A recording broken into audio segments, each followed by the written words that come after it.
Right forward by Page to Latchford. Hatton moving on the right. He's got across Spraggan. In the post, Francis! Some players lifted clubs. Some lifted cups. Trevor Francis lifted a number. The first £1 million man, and the first to be buried beneath it. He didn't chase cameras. He didn't want noise. He ran. He scored. He made the difference, then stepped aside. But once the price was paid, football changed. They didn't see the movement. They didn't see the mind. They saw the million and nothing else. Every touch he took was measured. Every miss amplified. He wasn't allowed to settle. Wasn't allowed to be human. Clough told them what they missed. They hadn't signed a price tag. They'd signed a footballer. But no one listened. The number got louder. The man got lost. He gave them Europe. He gave them England. He gave them stillness in a world chasing sparks. And when he was gone, they remembered the fee. Not the soul. Not the silence. Not the player. But you will. We will. Because Trevor Francis was never a number. He was the beginning of everything and the first one the game let vanish. Subscribe if you believe some names deserve more than memory. They deserve justice. He was born in Plymouth. April 19th, 1954. No headlines, no blueprint. Just silence, speed, and something sharp in his blood. Birmingham City found him at 15. By 16, he wasn't a maybe, he was already a problem.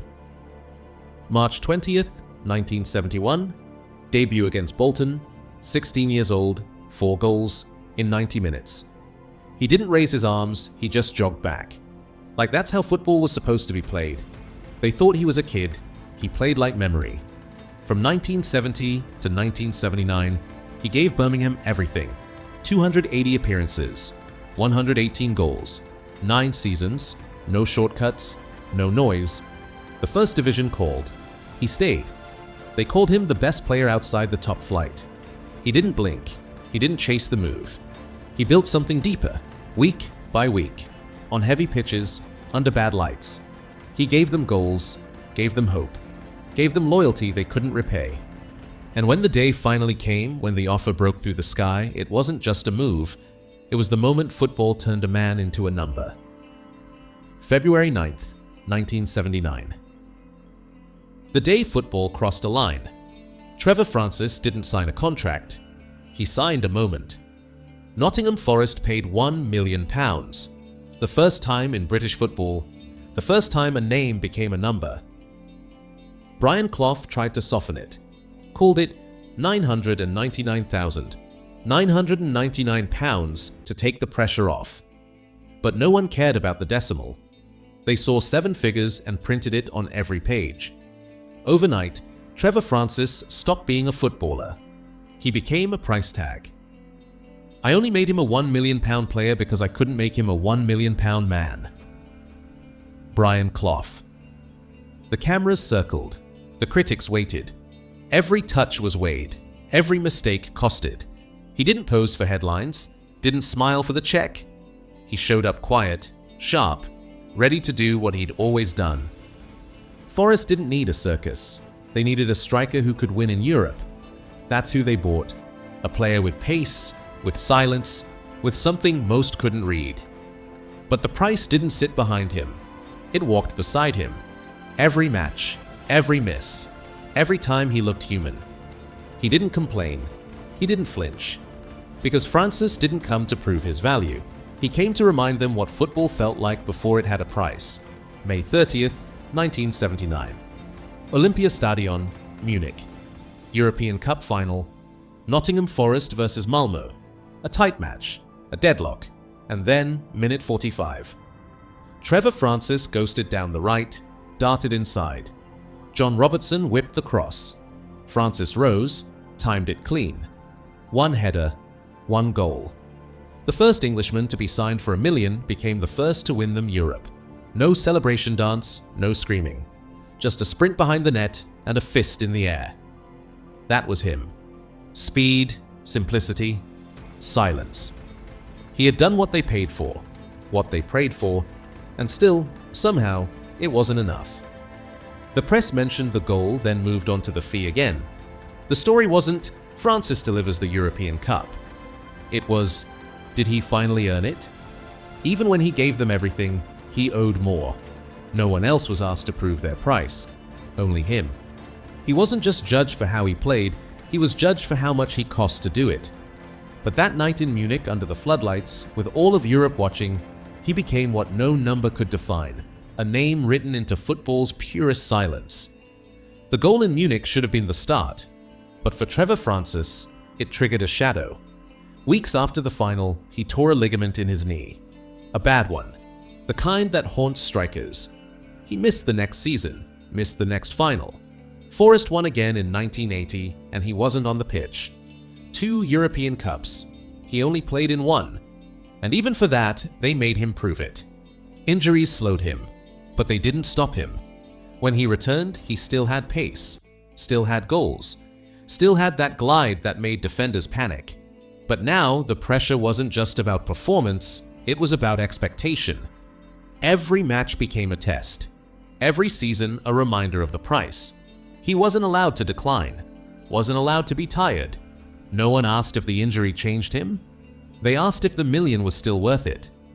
But Trevor never snapped, never gave them drama, never made it about pain. He just trained, played, moved, scored, and while others screamed for contracts, he let his silence keep doing the talking. Because for him, football was never about the fee, it was always about the craft. He made his England debut in 1977, fresh from Birmingham, still not in the first division. But even then, he looked like he belonged. Quick, clever, different. He scored goals they weren't used to seeing. Moves ahead, 2 touches lighter. But England never truly saw him, not the way they saw others. He wasn't a headline, wasn't built for slogans. He didn't shout, didn't chase the camera. So they shifted him wide, asked him to play on the wing, asked him to fit what they already understood. 52 caps, 12 goals, and not one tournament where they let him lead the line. Not even at the 1982 World Cup when his feet were still quick and his instincts still pure. He wasn't dropped, he was just misplaced. Used like a piece, not like a player. He played with pride, never complained. But inside, he knew. They'd never build the team around him. Too often, they only called when they needed something quiet and sharp. And when they were done, they moved on. No fanfare, no thank you. Just silence. But Trevor didn't need applause. He'd long learned how to walk alone. After Forest, he moved to Manchester City, 1981 to 1982. 32 games, 12 goals. Sharp, effective. Still had that ghost run no one could stop. Then came Italy, Sampdoria, 1982 to 1983. He lit up Serie A in silence. Still the outsider. Still the answer they didn't know they needed. 1 season. And he was gone. He returned to England, but not to noise, to graft, to Sheffield Wednesday, 1983 to 1986. Player, captain, leader. He carried them up, held the dressing room steady, scored when it mattered. Even as the legs slowed, the brain never did. Then came Queen's Park Rangers, 1988 to 1990. Final stop, no farewell banners, no standing ovation, just boots. Pitch, time passing. He never made it about himself, never demanded a send-off. But even in his last games, you could see it, that glide, that calm, that player who once changed football with a single number. He didn't chase a perfect ending. He just kept showing up with the same grace that had carried him through everything. And when the final whistle came, he walked off the pitch the same way he walked on. Head up, quiet, still unbought. He wasn't done, not with football, not with proving. He stepped off the pitch and into the dugout. Sheffield Wednesday, 1991 to 1995, he took them to 3rd in the league, 2 domestic cup finals. A team full of energy, balance, bite. But again, no one really gave him credit. They called him quiet, said he lacked fire, as if the flame had to shout to be real. His voice, still sharp, still calm, found its way into commentary boxes where silence could still command a room. He managed with precision, with dignity, and with a loyalty the game rarely returned. Then Queen's Park Rangers, short spell, few chances, no patience. Then Birmingham City, 1996 to 2001. the club that raised him. Now, under his care, he rebuilt, fought through second-tier battles, took them close to promotion, but the shadow never lifted. Then came Crystal Palace, then England assistant, always circling the game, never clinging, just offering what he knew best: intelligence, composure, a mind made for football that never needed volume to lead. He wasn't the manager who screamed at refs. He was the man who watched and remembered and acted when it counted. And through all of it, he carried the silence that first came with 7 figures, a number that followed him into every room, every role. Even when he no longer played, he never shook it, but he never let it own him either. He remained what he'd always been, quietly brilliant, and wrongly judged. July 24th, 2023. Trevor Francis died of a heart attack, aged 69, on holiday in Spain, no fanfare, no farewell tour. Just quiet. Again. Football paused. Clubs paid tribute, but the silence was louder. He changed the game and they still got his name wrong. He didn't chase fame, he chased the ball and left history in its net. The first to wear $1 million and carry it without ever asking for it. He scored the goal that made Forest kings. He wore England's shirt without complaint. He managed with class and never begged for praise. They never celebrated him loud, but they could never erase him. Because when football became noise, he stayed grace. When others shouted, he glided. When they looked for stars, he looked for space. So if you remember Trevor, not the price tag, but the poise subscribed to keep these names alive. Let silence echo with respect. Because quiet legends never needed to explain themselves, they just played.